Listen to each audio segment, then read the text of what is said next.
Ok, alors pour cette courte vidéo, ce qu'on va faire tout simplement, c'est on va initialiser une repo sur Git et puis on va uploader tout notre code dedans. Alors normalement, on aurait dû faire ça au début, on aurait dû faire un commit initial quand on démarrait tout le squelette HTML. Bon, on l'a fait, bah, écoutez, on va le faire maintenant. C'est utile, comme ça, voilà, là on a une navbar qui marche, c'est le bon moment de committer.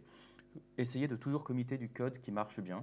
Parce que si un jour il y a un problème que vous devez revert vers une ancienne version, c'est vraiment pas super quand vous revertez vers un commit qui était buggé. Donc là, moi je pense qu'on a une navbar qui marche, c'est le moment de committer. Alors comment est-ce qu'on va faire? Ben, on va aller là-dedans. Alors, moi, je fais tout depuis VS Code, ou presque. Je crois que le raccourci sur VS Code pour ouvrir le terminal, c'est CTRL étoile. Non, CTRL étoile, c'est pour passer du haut d'une curly bracket à une autre. Non, c'est CTRL%. Voilà. J'ai mon terminal qui est ici, et alors, on va l'initialiser. Alors, je vérifie d'abord que je suis dans le bon dossier. Donc dans Desktop Reservia, ça c'est bon. Alors, la commande pour initialiser, git init. Hop, donc on est bon. Là, normalement, voilà, j'ai mes machins qui deviennent verts.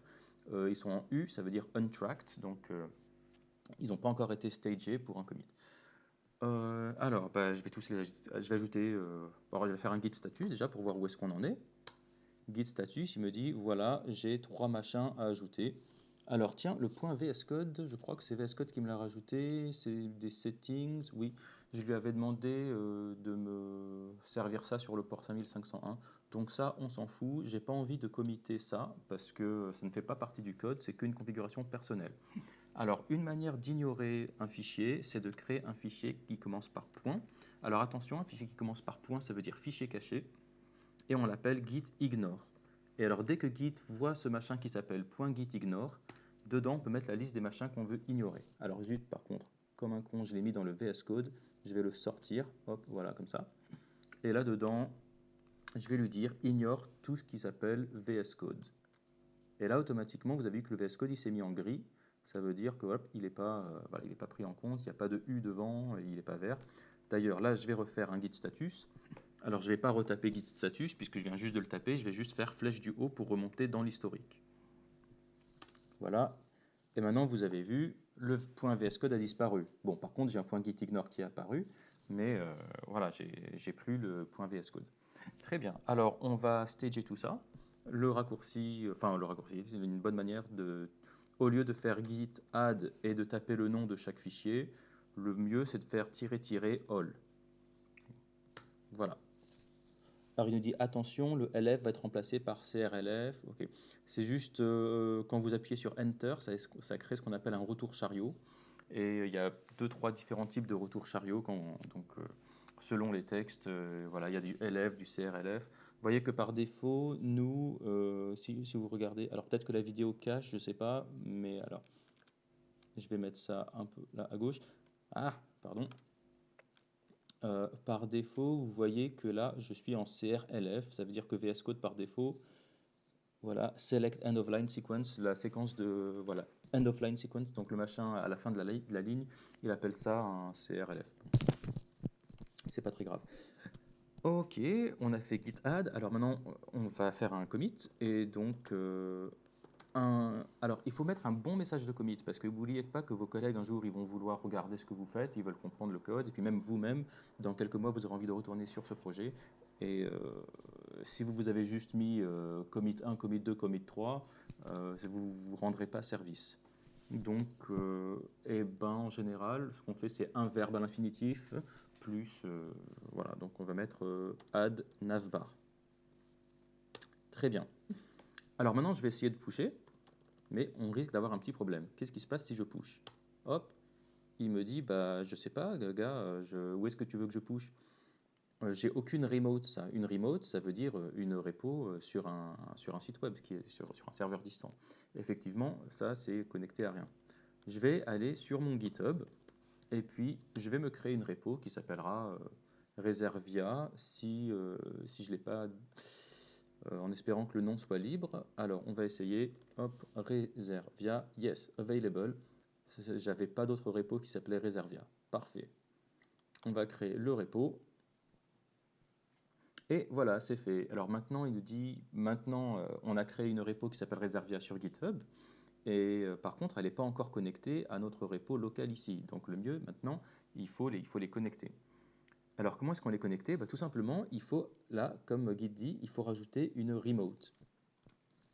Et alors, on va faire celle-là. Alors là, il vous dit ça, la première solution, c'est au cas où vous n'avez pas encore créé la repo chez vous.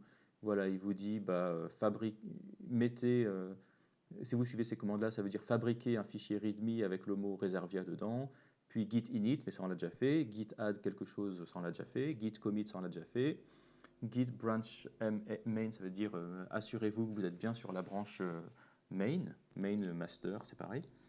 Et ensuite, voilà, ajouter la remote qui est vers, voilà, qui est ce site web, et ensuite vous pouvez pusher vos changements.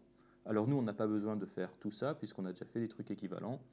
Donc là, si on veut pusher une repo qui existe déjà, et ben tout simplement, voilà, on va faire git remote add origin, et donc on va lui dire, voilà, cette remote, on va te la donner.